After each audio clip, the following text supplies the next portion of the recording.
अस्सलाम वालेकुम, नमस्ते, सत श्री अकाल फ्रेंड। दोस्तों आज मैं तो काफ़ी अरसे बाद वीडियो बना रहा हूँ।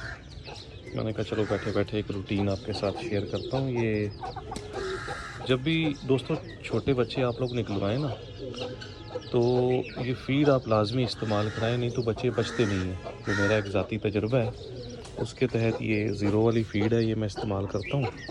ये देखें कैसे मुर्गी आ रही है। अब हम इसको मुर्गी को देते हैं।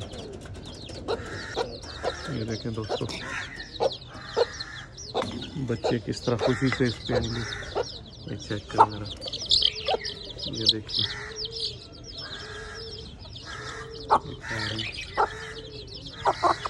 और ये माशाल्लाह सब सेहतमंद है। इनकी उम्र है तकरीबन अभी 1 हफ्ते की भी नहीं हुई है, कोई बीमार नहीं खड़ा है इनके अंदर।